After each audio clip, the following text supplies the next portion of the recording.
Welcome to Books, Booze, and Murder. I'm Anna. I'm Alexa. We're two besties who love to read and have an obsession with true crime. Just a little one. Just a little one. Well, we have made it to December. Hallelujah for the cold weather and ski season. Yes, I'm very happy about that, but maybe unpopular opinion, I don't like the holiday season. Other than when you can take time off. That's totally fair. Where it's like holiday season, I feel like is extremely stressful in many ways for a lot of people, and it's just like, why does it have to be so stressful? This is supposed to be the nice season. Just kidding. But again, I like the fact that I can have skiing and snowmobiling and colder weather, and I can put on more layers if I get cold. We are definitely lovers of the leggings and layers. Please and thank you. I mean, when we're not in our ski gear. Yes.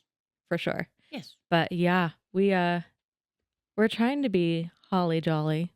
As you're wearing your Grinch sweatshirt that says "Ew, people." Saying. It was one of the greatest Christmas presents I ever got. It's a wonderful gift. I enjoy it very much. I channel the Grinch more than anything else. What can I say? Yeah, we old school Grinch. Yes, super old school Grinch.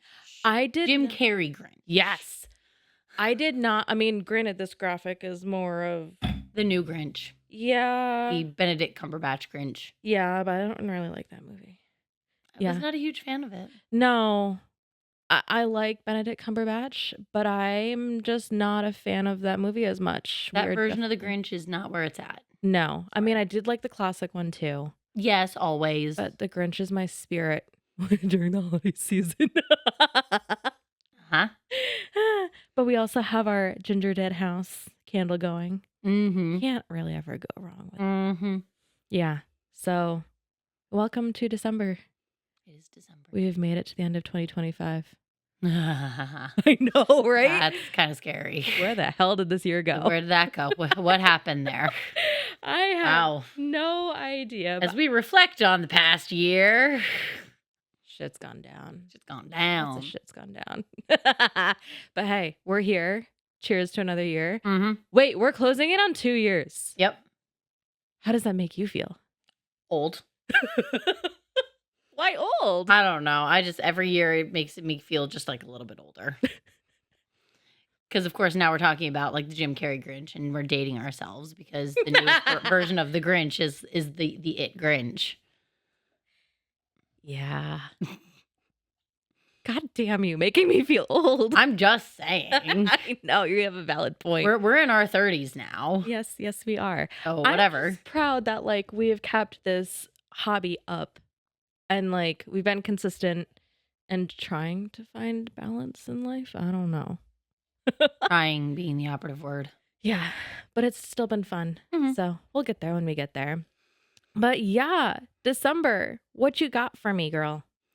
Well, so, this month we read Rock, Paper, Scissors by Alice Feeney. And I got to say, this was one of those books that I ran into at one point, and then all of a sudden it was, whoa, that blew my mind away. Well, so that's actually one of the number one question that I have is, how did you find this book? Because this was not even on my radar anywhere. I'm trying to remember how I heard about it. I think it was one of those book talk, Instagram reel type things where it was, oh, if you really like thrillers and this kind of stuff, you should read this book, this book, this book, this book, this book, this book.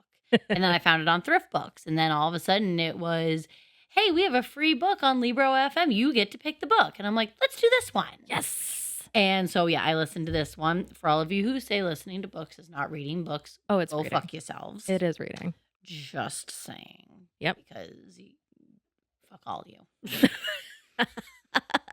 But yeah, this was, happy circumstances. Okay, because we're going to talk more, but I'm just saying this from the start. I actually really enjoyed this book. This was a good book. This was really good. I almost wish we had saved this for a leap year. Like this past February, I think was a leap year. Because I was like, well, shit. Oh, well. Oh, well, no big deal. Why a leap year? I'm trying to remember. It's been a while since I read Because they got married Yes. on Leap Day. How did I forget that? I don't know. I was going to say, they got married on Leap Day, and it occurs on the leap day of the leap year. Maybe we'll get our act together. Maybe in the future. Who knows? Probably not. I totally forgot Probably not. But we would literally have to wait another 3 years because we just had leap year this past year. Well, Last year before? I Whatever don't it was. remember. We'll get there when we get there. Yep. Mm-hmm. Well, Yeah, so. you also have a wonderful drink I do. in front of us. Is it pretty? We got some nice little hot chocolate. Yes. With and I added, so of course I can't remember exactly what I added to it because I mixed the two alcohols and then we didn't record when we thought we were and then I forgot what I put in there. I know one of them was amaretto. Yep. And I think the other one was caramel vodka. Okay. That's exactly what it was. Got it. Yeah. Holiday season got busy. Yeah, it's fine. Yeah. I had it all ready. I was so prepared. And then it was, I'm toast. I can't do it. No, it's all Story of my life. It's fine. It's all good. And so, we got hot chocolate and amaretto and salted caramel vodka, topped with a little bit of whipped cream. And then, of course, you got to add the sprinkles just because for we're big kids at heart. I am a giant child. I do not care. We're never growing up. Cheers. Cheers. In our pumpkin mugs. All right, so on to our story. Yes. So I'm going to preface this by saying I tried to start writing this synopsis of this book before I was done with the book. So I think I got some things mixed up. I mean, let's think back to our June episode with Here's to Us. Mm-hmm. And you're like, I just finished it. I'm winging it. I did. Well, so I had just finished reading that, Yes, you though. did. Yes. So I was okay with winging it in that episode. But this one, I literally tried to stay on top of and like pick away at. But this book is written in such a way that I assumed wrong serves me right. So I'll start by saying this book is written, I think, in 3 different voices. 3 different voices? 4 different voices. Multiple. I think it's 4 if we're thinking. Yeah, with the 'cause last there's one Adam, that came in. Amelia. Oh no, 5 then. Because there's Adam, Amelia, Robin, the love letters for each anniversary, and the detective at the end. Yeah. Yeah. So we'll start with that. We'll start with the fact that there is written in 5 different voices. And I got really confused at the point where everything is kind of coming together at the end, where I was like, oh, that's not that. But I think that's the point, and I'm 100% with you. Yeah. So we're gonna go with this, and I'll clarify as we go because I definitely did not fix this, and I don't care. Fuck it. Exactly. I'm saying fuck it, and I don't care. Yep. So Adam and Amelia have a broken marriage. Adam is a screenwriter with face blindness. This is important. Yes. He doesn't remember people by their faces, and Amelia helps dogs go to good homes by interviewing their prospective owners. Bless your soul. Yes. Their marriage has been falling apart, so they try to fix it by going on a weekend trip. They end up in some old, cold, creepy chapel where the food is hard to find and the wine even more difficult. And they can't seem to speak nicely to each other at all. They are both lying to each other and trying to make life miserable. Excuse me. We read that the beginning of their marriage is actually great, and we hear about the beginning through letters that Amelia writes to Adam at each of their anniversaries. First hiccup, right there. These letters are not written by Amelia, but they are all signed, "Love your wife." Yep. Just going to start there, so apologies. We don't know if Adam will ever read these letters, but it becomes obvious that Amelia grows increasingly bothered by the amount that Adam works. By their 3rd anniversary, it is obvious that Amelia feels like an afterthought. His wife feels like an afterthought. Yeah, not good. Yeah, so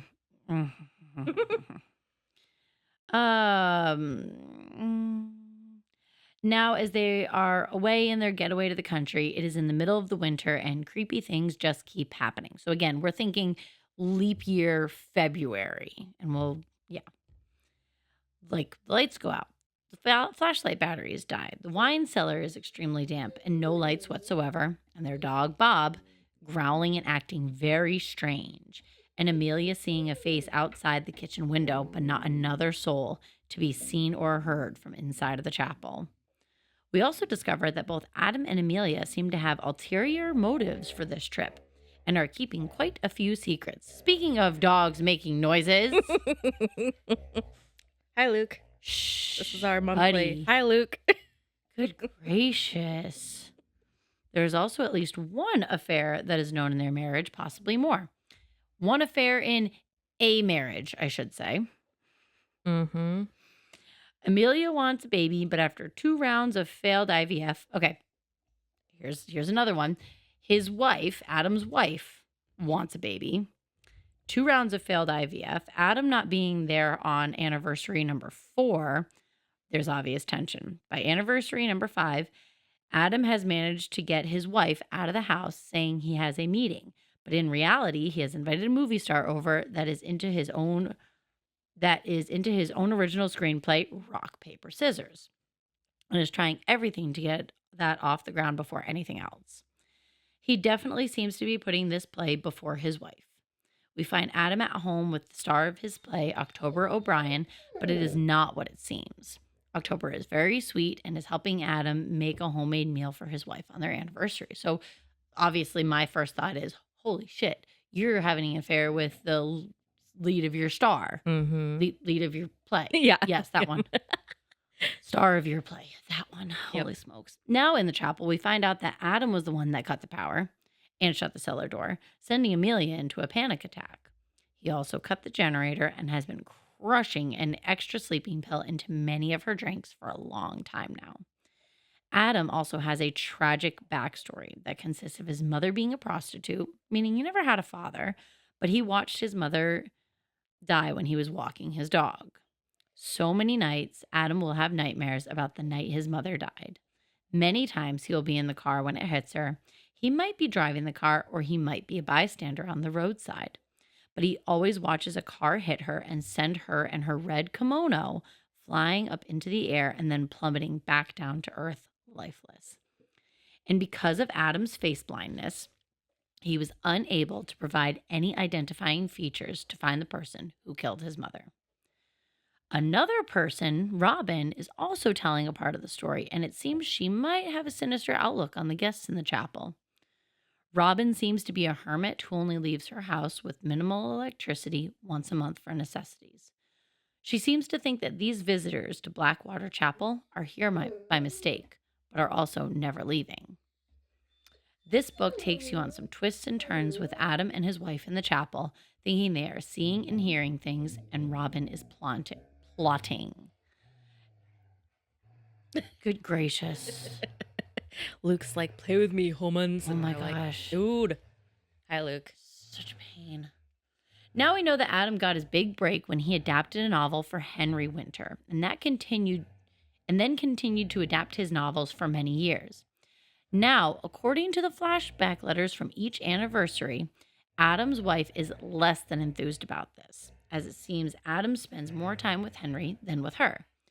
It seems that Adam becomes something of a workaholic, even to a point where in one of the anniversary flashback letters, Adam opts to spend the day with Henry Winter rather than with his wife. These letters are always signed, your wife, kiss, kiss, which is important. Mm-hmm. But now at Blackwater Chapel, it's the middle of the night. Adam and Amelia are both awake in the middle of the night because they've both heard someone or something wandering around downstairs. And when they get up, they realize that Bob the dog is gone.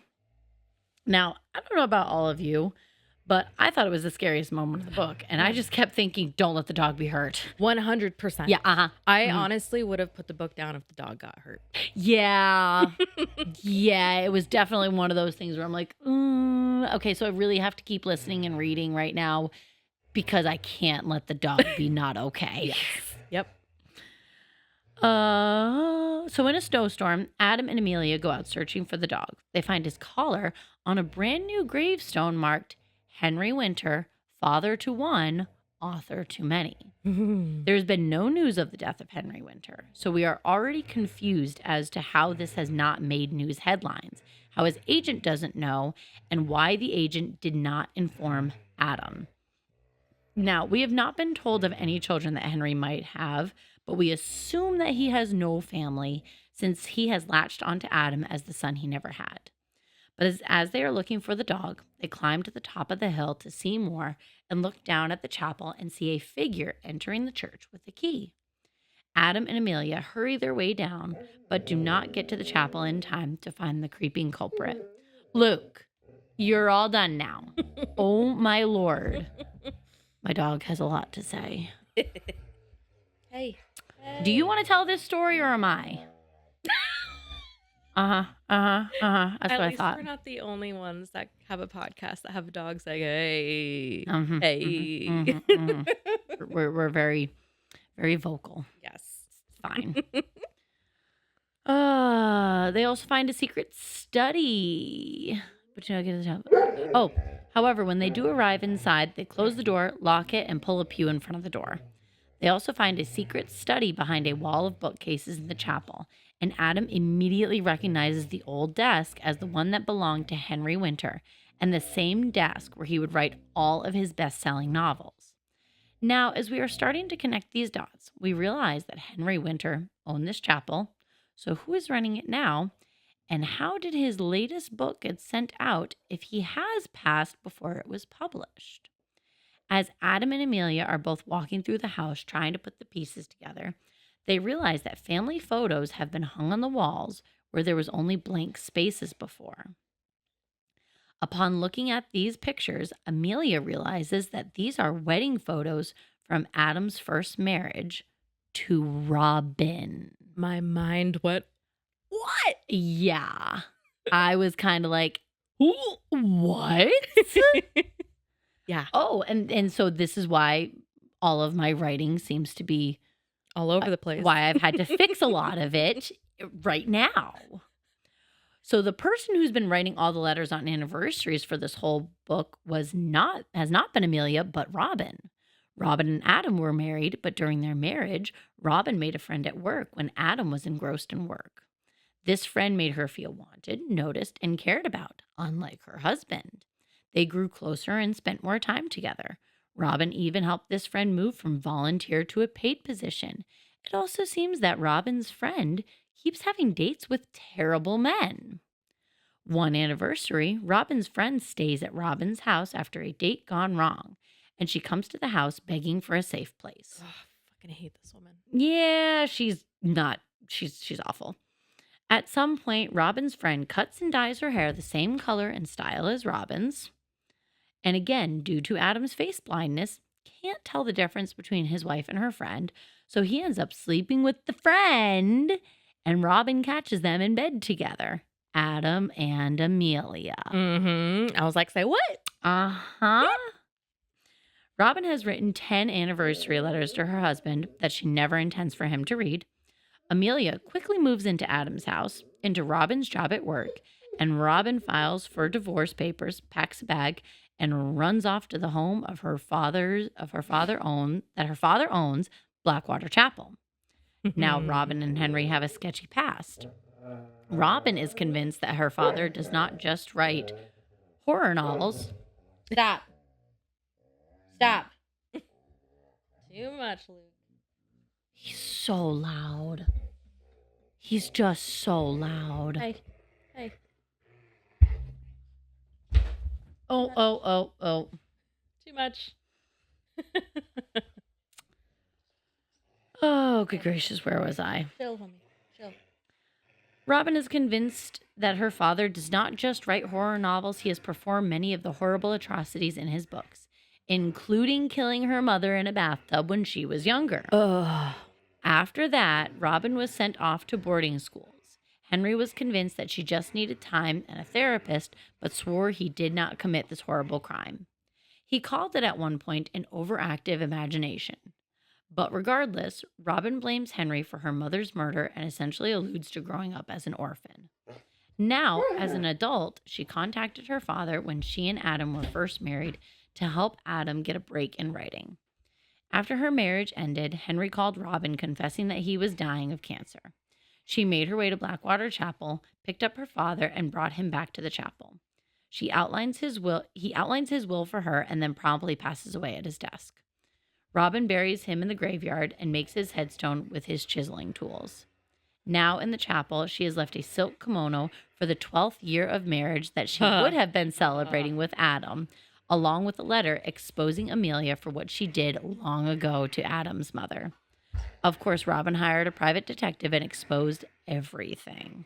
Now, Amelia is still missing her inhaler, trying to pretend like she can fix her marriage that she broke up in the first place, and is now having her past completely exposed. Here is how it went. Oh, this is so good. This is so good. I'm so excited. This was wild. Wild. So good. Long ago, when Adam was a teenager, he grew resentful to his mother for always having male friends over. One night, he answered the door for one of said friends and storms out and walks away from his apartment that he shares with his mother. He meets up with a troubled foster girl who has stolen a car. They mess around, have sex in the car, and continue to drive around, where they literally run into Adam's mother and kill her. Literally run into her. Mm-hmm. As Adam finishes reading this letter, he, of course, cannot remember Amelia due to him not being able to remember faces. But Robin makes an appearance just as Amelia is hyperventilating and losing her shit. Adam agrees to leave Amelia and give their marriage another go, since their marriage wasn't perfect, but it was better than his second marriage. Amelia goes Looney Tunes, tries to stab Adam, but Robin is able to get the jump on her and kill her first. They bury her in the graveyard alongside Henry Winter in an unmarked grave a far ways from the closest town and go back to their original home in England. To wrap this story up, Bob the dog is obviously fine. Yes. He was Robin's dog first, and she never would have done anything to hurt him. Yep. Since Henry Winter died in the middle of writing a novel, and no one still knows about his death, Robin rewrote the book he was writing and gave it to his editor under his name. The book became a bestseller, and Robin continues this work ghostwriting as her deceased father and writing bestsellers. Now, did Henry kill his wife, or was it just an overactive imagination on Robin's part, like Henry says? Robin is now the one writing the messed up stories as Henry, so who knows? Mm-hmm. And the very last chapter reads from the perspective of a private detective that was originally hired by Henry Winter to follow Robin around. We find out that this detective uncovered the truth about Adam's mother's death because Adam was the one driving the car that night, not Amelia. Mind blown. Holy smokes. Alice Feeney, I don't know what you put in that book, but it was like amazing to read that, and I could not have guessed any of those twists and turns. Mm-hmm. I was so impressed with this book. I was like, yeah. What? I'm forever a fan of hers. Like, I need to find more of her books now. She just came out with one not that long ago. Because, I mean, like, I hate to compare novelists, but, like, it reminds me of Frida McFadden, dialed to, like, 11, though, this book, it felt like. Yeah. Like, it felt like it was just one more notch up the chain. Yeah. And I was like, whoa, because there were, like, at least 3 twists and turns in there that just left my jaw on the floor each time I heard them. Yeah. Wild. Yeah, she just came out, well, earlier this year, she came out with Beautiful Ugly. She has quite a few books out there. I haven't gotten to them quite yet, but I've been very, very, very impressed, for sure. Yeah. That was awesome. And I loved the intensity of thinking you know what's going on. Kind of like what you said with the description. You think what's going on, and then it just flips. And you're just like, what? Huh? Excuse me? I need to go back and read that again, maybe? Yeah. Holy smokes. And I think for me, I did have a little bit of a problem understanding the flip with the women. But it didn't make a lot of sense when it was Amelia dragging the tree through the house. but I know that was Robin. So a lot of that, like trying to keep that straight in my mind was so confusing. And yeah, obviously our reactions to Adam hitting his mom, I was like, say what? Um, I also thought it was really cool how each, like, I don't think I'd ever heard of this until our friend had mentioned each anniversary has like a special gift that you're supposed to give. yeah. It follows that to a T. Yes. So I was like, that's cool. Yeah. That's really cool. So whenever I'm kind of like, I don't know what to get my husband. Oh, we're going to do something like this. I need to look up all of those to be like, I need an idea. Just an idea. Yeah. So cool. Oh my gosh. Yeah. I don't think I'd be able to make major life decisions though, playing rock, paper, scissors. I don't know if I'd be able to do that.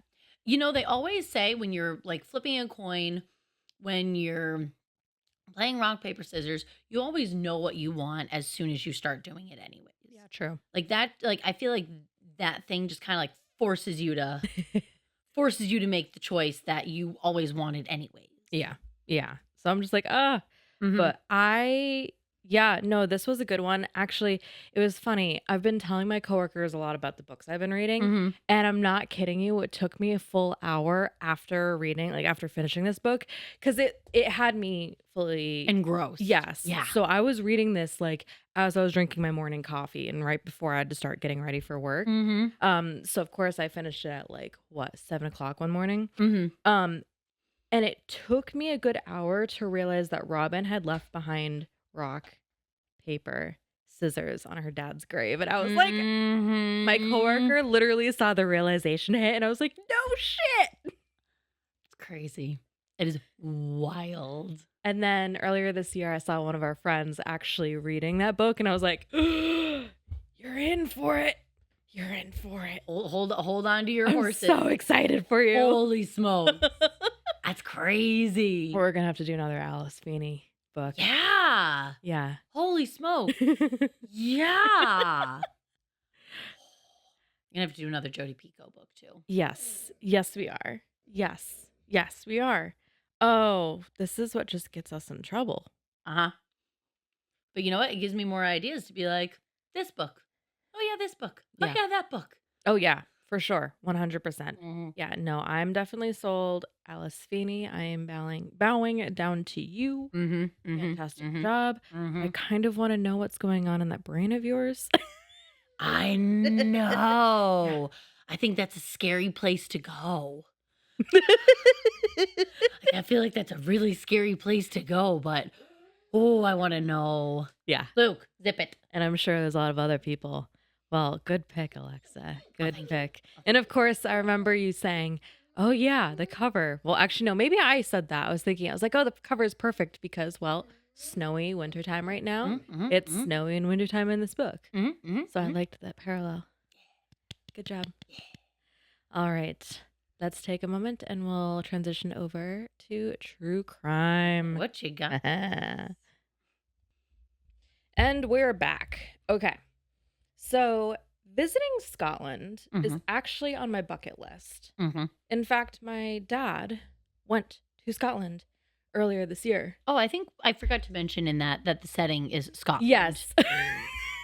My bad. That's an totally my bad. That's an I was gonna say I told you it was.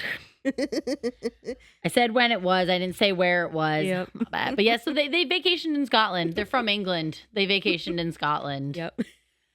Now it makes a lot more sense. Yep. Keep going. I'm done now. Bucket list item. Yes. Yeah. My dad gets back from vacation. He's like, I didn't realize you wanted to go to Scotland so bad. And I'm like, yes.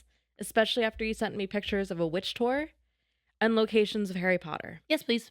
Dad, come on now. So, needless to say, I decided we should stay in Scotland for this month's portion of True Crime. Makes sense. So, special thanks to Murderpedia for this one. And per the usual, additional sources include articles from Press and Journal, Scotsman, Herald Scotland, and Criminal Couples, a podcast from Parcast that I found on Spotify. So this particular episode was really well done, and I want to give a massive shout out to the woman who did the research, but I couldn't find her name. So whomever you are, if you ever hear this, I thought your research was very well done, and this is my attempt to give you credit.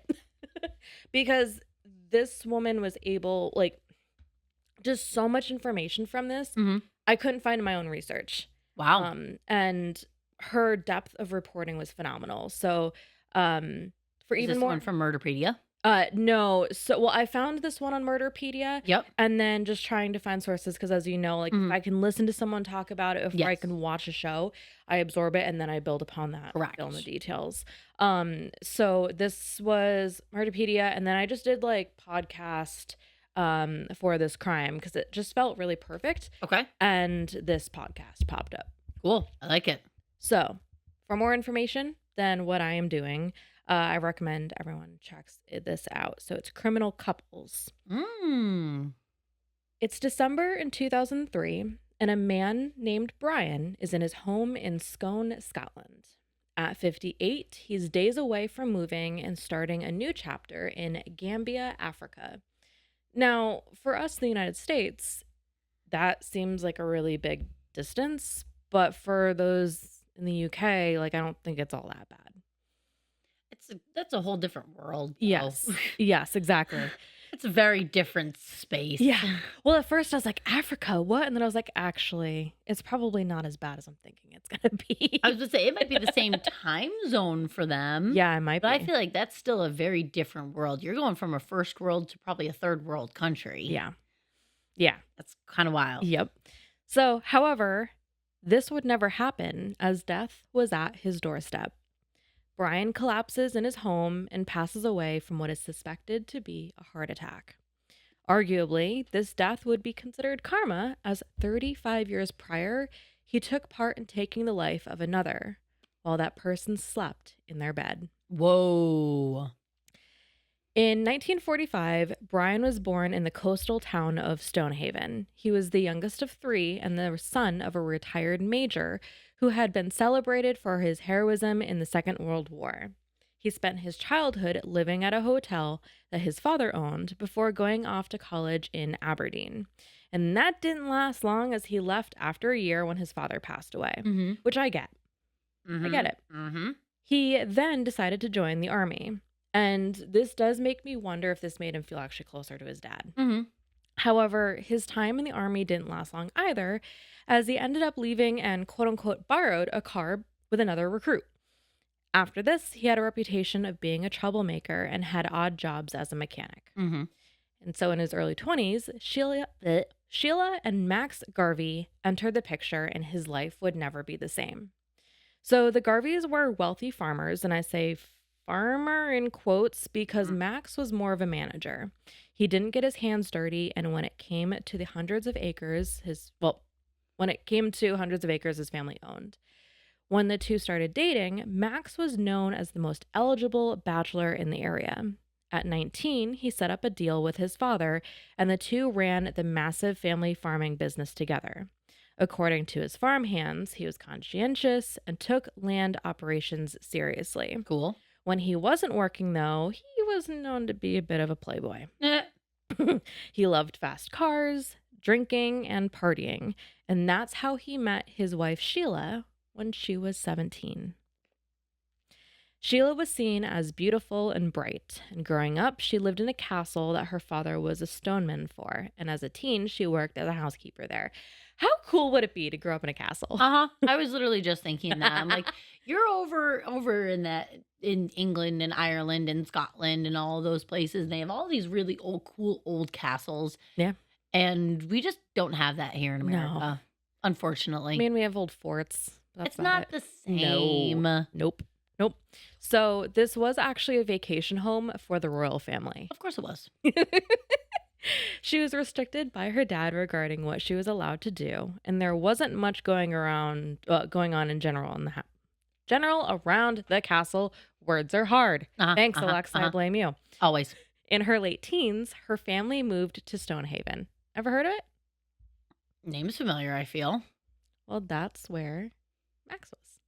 Oh. Uh-huh. Mm-hmm. Makes sense. So at first, he was captivated by her looks.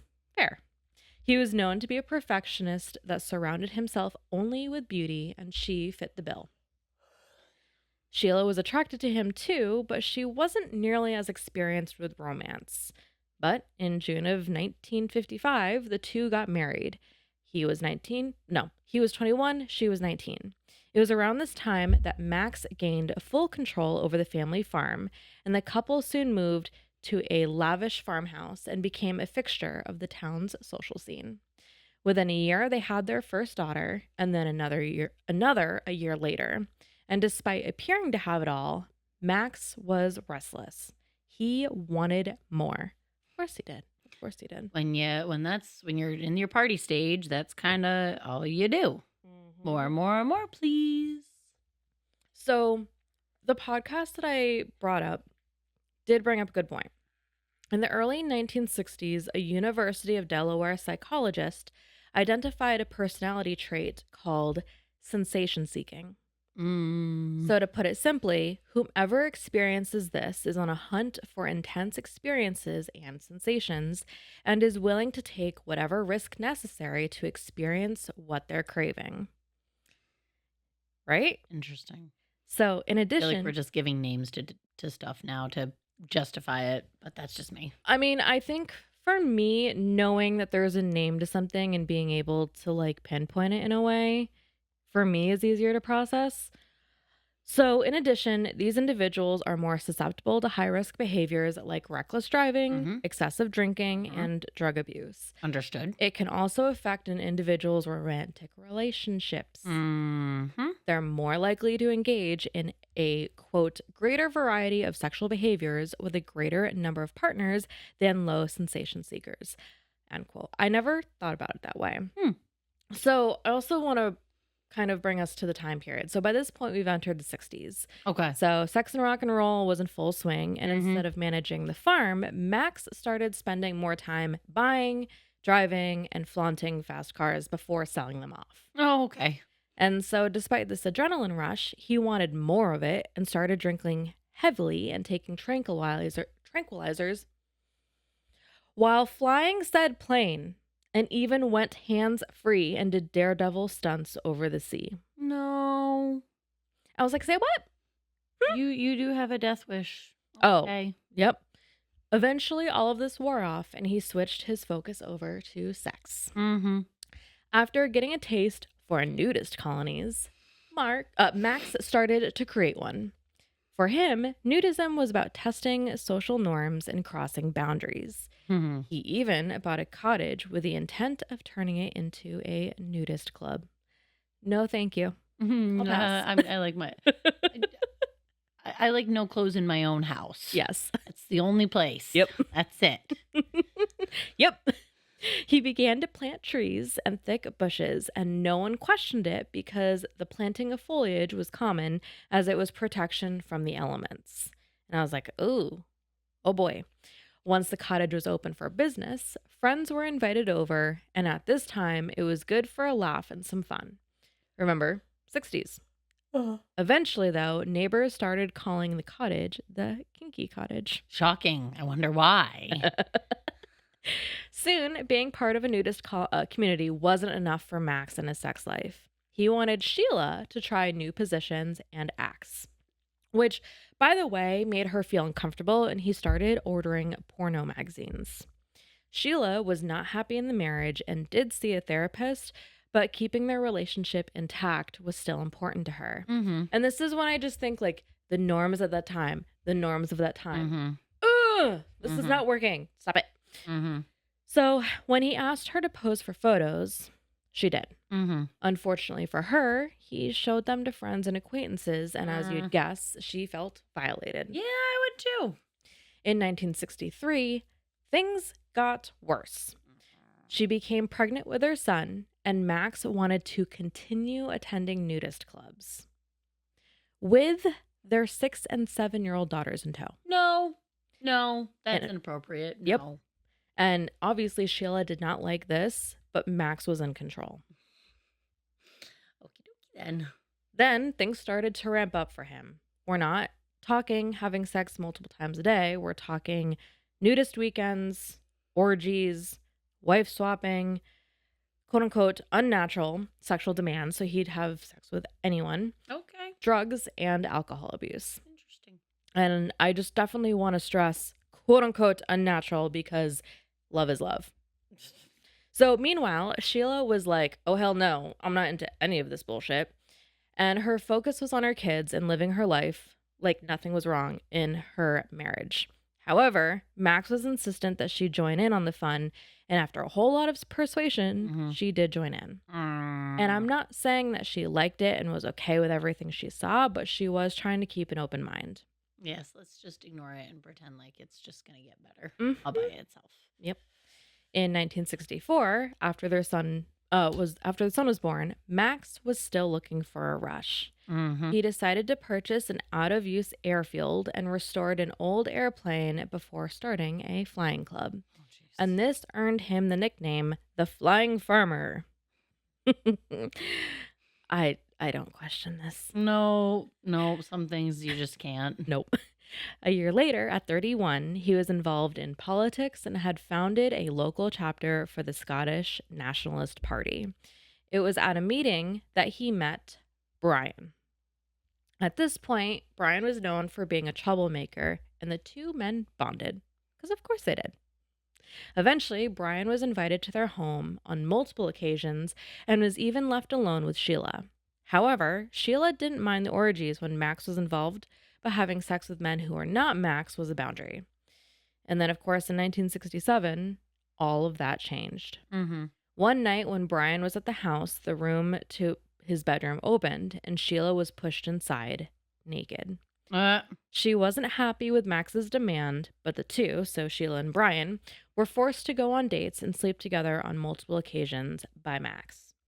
Soon, Max and Brian were playing a game of who's going to have sex with Sheila tonight. Ew. They'd legit toss a coin. I'm like, no. That's no. However, whenever Max lost, they'd have a threesome. No. To be clear, Brian was more into Sheila. He wasn't into Max. When Max attempted to be alone with him, he threatened to punch him. No. Can't blame him. Okay. Then Brian wasn't enough for him, and he turned his attention to Brian's sister, Trudy. Though Trudy was married to a cop when she started her affair with Max. At the time, she was curious about the activities her brother was up to. And it was her understanding that Sheila and Brian were encouraged to sleep together so it would increase her need for intimacy, therefore be a better partner to him. Once Max started sleeping with Trudy, the rush he was craving was obtained. She didn't mind this arrangement because she started living the high life with the Garvie family, and it was a lot more exciting than her life as a housewife. Oh, shocking. For Sheila, it was hard to see the two of them together, but she did have Brian, so she was like, okay, well, I guess. Then Trudy's husband got involved as well, and they brought in another woman to participate. Okay. It's just wild. It's like, do you have enough? Have you had enough yet? No? Okay. Okay. Par for the course, Max grew tired of Trudy, and he wanted Sheila to move on as well. However, Sheila refused because she had fallen in love with Brian. Yeah, that's usually what happens. This broke Max's number one rule. No one was allowed to grow emotionally attached. That's a bad rule. Despite Max bringing his daughters to a nudist colony, Sheila left for a getaway with the kids and Brian. Hold on. I don't know. Max was furious. That sentence didn't make sense. I don't even know. Moving on. I hate when that happens. I know, right? So I think he wanted to bring them to the colony, but she left for the getaway. I think that's what it was. Oh, So, okay. anyway, so furious that he couldn't control the situation, he tried to get between the two, but that did not work in his favor. There were moments when Brian was so angry with Max that he talked about getting rid of him for good. Oh. Then, in November of 1967, Max got Sheila, Brian, and Trudy to tell them that their relationship was done. Trudy was not happy, and Sheila was given an ultimatum. Choose between Max and Brian. If she chose Brian, he'd shoot her between the eyes. Oh, super. And that's when she had a meeting with a divorce attorney. Smartest move. That attorney told her that getting a divorce would be difficult due to adultery. There'd be questions about if she was a fit mother, and she could lose custody of her children. Everyone else told her that she had to end the affair and work on her marriage. At this point, the Garvey's marriage was toxic. Max got jealous whenever Brian had become physically abusive.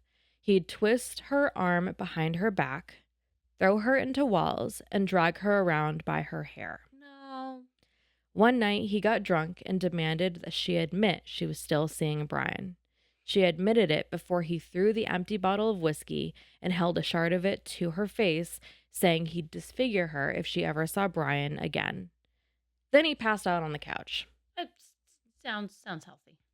In March of 1967, she left the farmhouse and met up with Brian. Trudy then drove the two away so they could plan life together, away from everything. And Max was a mess. After a few weeks, though, Sheila returned home. She'd been missing her children. However, Brian was still in the picture, or rather, in the shadows. Her way to cope was to take tranquilizers. And this upset Max because it killed her sex drive. Yeah. So that's when Sheila started sneaking Brian into the cottage when Max was away, and she started to vocalize that things would be so much easier if Max was out of the way. And Brian agreed. Oh, geez. Later that spring, Brian started making more and more comments, and Trudy was alarmed. A theory Brian thought of was to blow up Max's plane when it was being flown. The idea was so wild that Trudy and her husband thought it was a joke. So, according to the prosecution, in the early morning hours of May 15th, 1968, Sheila snuck out of bed and let Brian and a friend of his into her home. She gave them a .22 caliber rifle that belonged to Max and watched from her bedroom doorway as they smashed Max's head in with the butt of the gun, and after covering his head with a pillow, shot him once. Wow. After consuming an entire bottle of whiskey, they wrapped up the body in a blanket, put it in the back of the friend's car, and then shoved Max into the drains of a nearby castle. Okay. I was like, holy crap. Okay. Tell me you're in Scotland or the UK without telling me you're in the UK. Yeah, you bury a body in a castle. Yeah. They covered the body with stones, and the sheet Max had been wrapped in had been removed, doused in gasoline, and then burned. Wow. When the men attempted to leave, they accidentally got the car stuck and then paid a neighbor to tow the car out before driving away. When it came to setting the scene for what Max could have done, they drove Max's car to the hangar where his plane was kept. Brian left the car parked on the runway in an attempt to show that Max took off, even though his plane was still in the hangar. Makes so much sense. If you don't think about it. Brian then sped off with his friend. So back in the Garvie home, Sheila got to work with a cleanup. She pulled the bed away from the wall and scrubbed at the blood that was on the wall and baseboard. When it wouldn't go away completely, she rearranged the furniture around to cover up the stains. I mean, what else are you going to do, right? Yeah, what else are you going to do? Get it? The mattress and bedding was a lost cause, and she told the housekeeping staff that they had to stay out of the bedrooms before she called Trudy's house to speak with Brian. Trudy was already hard at work washing her brother's clothes to cover up his involvement. But Brian eventually arrived at the home with Trudy's mattress and swapped it for Sheila's. Oh. She brought that mattress back to Trudy's. And so when Trudy's husband got home, he asked what had happened to their mattress, and she told him that Brian had taken it. Upon further inquiry, she told her husband everything. Being a constable, the husband struggled with what to do, as you would think. He decided to help the siblings in an effort to keep his family together. So the two men brought the bloodstained mattress to the quarry where Max's body had been buried and burned it. He also helped Brian get rid of his boots and advised Sheila on how to clean fingerprints from the rifle used. Because that's what you're supposed to do, right? That's what you're supposed to do as a constable. Then Sheila got to work on her part of the cover-up. She went to the airfield and spoke with a member of Max's club. She asked him if he knew where her husband was, and he said he had no idea, but was sure Max would turn up sooner or later. She then called the police and reported him missing. After an interview, she told them that her husband had gone to bed around midnight, but when she woke up the next day, he was gone. At the time, the case was treated as a missing persons case. Even though Sheila kept her story together during her initial interview, as someone who's guilty would, she couldn't keep it together when it came to looking like a grieving widow. Less than 48 hours after the murder, she told her mom that Max wasn't coming back. When her mom asked if Max was dead, Sheila confirmed with a head nod. Her mom then moved in with Sheila in an attempt to keep the family together, but soon realized her daughter was still seeing Brian. Within a few weeks, the two were seen all around town, and obviously no longer hiding their relationship. That's not suspicious at all. No, nope. Nope. Then, 3 months later in August, things between the mom and daughter got heated. Sheila had decided she was moving in with Brian and with her children in tow. Her mom was appalled and, as a result, immediately reported this to the police. The one common sense person. She was willing to keep her daughter's secret, but when Sheila had become unreasonable, she'd had enough. So on August 17th, Max's body was found, and Sheila, Brian, and the friend were all arrested. 3 months later, the trial was in full swing with a packed courtroom, and shocker, Sheila and Brian were pointing their fingers at each other. He did it. She did it. Brian had been advised by his attorney to keep quiet, and he did. Good choice. Sheila's story was that she'd woken up in the middle of the night and discovered that Brian and his friend had murdered Max. Brian said he'd been infatuated with Sheila, and it was all her idea, so he went along with it. The friend presented a story that he was a naive bystander. He was fascinated by the love triangle and then coerced into participating in the murder. And as you'd expect, spectators in the media were fascinated by all the talk of the sex parties and all their kinky business. How scandalous. After a 10-day trial in December, the jury found the charges against the friend not proven. This means that they weren't prepared to return a not guilty verdict, but they didn't feel that the prosecution had established a guilt beyond a reasonable doubt. He could go home. Okay. Brian and Sheila were both given guilty verdicts and sentenced to life. Note, if this verdict had come in a few years earlier, the two actually would have been hung. Wow. So as with many Talk couples, about medieval. I know, right? Castles, yeah. Yep. Wow. Okay. So as with many couples in this situation, they did eventually break up and ceased contact. In the aftermath, Trudy and her husband divorced, and her husband had custody over their children. Can't blame him. Fair. After serving 10 years, Sheila and Brian were released in 1978. That still just doesn't make sense to me. If you're sentenced to life and you're still, I don't know. I'm not a lawyer. I don't live in Scotland. I don't know how this stuff works. So Brian married and became the landlord of a pub in Perthshire. And as we know from the beginning, he passed away in 2003 from an apparent heart attack. Sheila married again twice. Wow. Her second marriage ended in divorce, and then her third husband died. Oh. She spent the rest of her days managing a B&B in Stonehaven, and she passed away in 2014 at the age of 80 from Alzheimer's. Wow. That sucks. And then in 2017, Sheila's son put the kinky cottage up for sale. Good choice. Get rid of that. Get that out of the family. And that is the story of Sheila Garvie and Brian Tevendale. Wow. That was a weaving story too. Wow. Yeah, just a little bit. That was a little bit of a weaving story. Wow. Okay. My brain. Jeez. My poor brain. Holy smokes, man. That was wow. I don't have anything else other than wow. So don't feel bad about trying to keep things straight with the book part. I'm not concerned anymore. Sorry for who's confused, because I'm confused. I mean, was there any part that you were confused about? No. Okay. No, I see. I'm like the person where when I hear too many names, I can't keep them all straight and who's with who type of thing. So all of a sudden kept hearing all the names and I'm like, I don't remember who's who. Do you want me to give you a quick rundown? No. Sheila and Max married. Yes, Sheila and Max married. Brian. Our sex fiend was Max. Max. Okay. He was our crazy little daredevil person. Yep. Okay. Brian third wheel. Yep. But then Sheila and Brian's sister, Trudy. Trudy, was involved with Max for a hot minute. She was married. Yep. To someone else. Yep. And then Brian and Sheila. Yep. Okay. Were forced together by Max. All of these make sense now. Yep. Got it.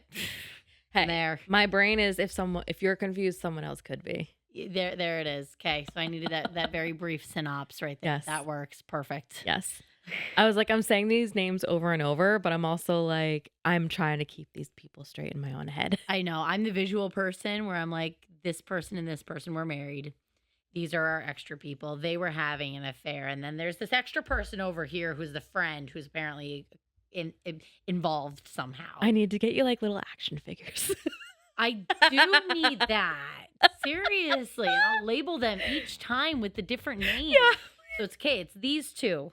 Okay, so they were married, but now they're still like seeing these people, but these two have kids together, and yeah, it's wild. I mean, Max and Sheila's poor girls, though, getting brought into adult content that young. They are probably messed up so hard right now, which is just sad. Yeah. But I had never heard of them until I was like, okay, like what's a really notorious Scottish murder mystery? And then knowing that there were multiple partners, I was like, oh boy, this is just speaking to rock, paper, scissors. But I mean, kind of going back to the book though, like Adam with like not being able to identify faces, I think that's forever going to bother me because I don't know how someone could live their life like that. You know, it's funny. I have read 2 books now that talk about face blindness or prosopagnosia. And it sounds like they literally just, instead of identifying faces, you pick things that are specific to each person that you can identify them as. True. But it is fascinating because in the other book that I read, I wasn't a huge fan of this book, but in the other book that I read where they talk about prosopagnosia, they talk about the smells that come off of this person, the perfume they wear. Oh, this person is tall and has a bun. They always have their hair in a ponytail. And then it's as soon as someone changes their hair, they have to relearn something about them. I don't know if I'd be able to do it. But then again, I've lived over 30 years seeing faces. That's just... Yeah, right? This one was all over the place. Yeah. No wonder why our brains are tired between the holidays and this shit. Yeah. Yeah. I think I need a nap after this one. Can't blame me there. Well, our next episode is in January. It's in January, New Year. What you got for us for next month? We got another Frida book coming up. This is the boyfriend. Is he the man of your dreams or your worst nightmare? Dun, dun, dun. So she is looking for the perfect man. He's looking for the perfect victim. Sydney Shaw, like every single woman in New York, has terrible luck with dating. She's seen it all. Men who lie in their dating profile, men who stick her with the dinner bill, and worst of all, men who can't shut up about their mothers. Finally, she hits the jackpot. Her new boyfriend is utterly perfect. He's charming, handsome, and works as a doctor at a local hospital. Sydney is swept off her feet. Then the brutal murder of a young woman, the latest in a string of deaths across the coast, confounds police. The primary suspect, a mystery man who dates his victims before he kills them. Oh, thank you. Sydney should feel safe. After all, she is dating the man of her dreams, but she can't shake her own suspicions that the perfect man may not be as perfect as he seems. Because someone is watching her every move, and if she doesn't get to the truth, she'll be the killer's next victim. In a dark story about obsession and the things we'll do for love, #1 New York Times best-selling author Frida McFadden proves that crimes of passion are often the bloodiest. I love Frida McFadden. She's so good. Oh my gosh. Okay, well, we're getting a double header with thrillers. I like this. Oh, so excited. All right. If you liked our shenanigans and you are willing to keep listening to us, Alexa, where can people find us? Well, we have YouTube at Books, Booze, Murder. We have the Gram at Books, Booze, Murder. We have Spotify at Books, Booze, Murder. And then we have TikTok at Books, Booze, Murder Pod. Remember, if you look us up on TikTok, Anna runs that, not me. I don't have TikTok. I can't TikTok. She doesn't know how TikTok works. I can't do it. I can't do I it. just send you videos all the time that make me giggle. And that's I good can't enough for even me. see them because I don't have the app on my phone. Well, when we're together, I show them to you. Well, yeah.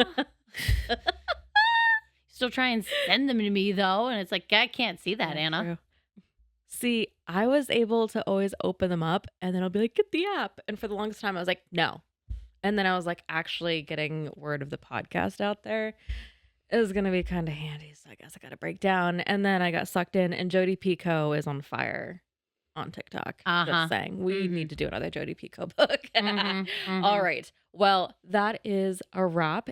Yeah. Please make sure you subscribe. And until next time, bye-bye. Toodles.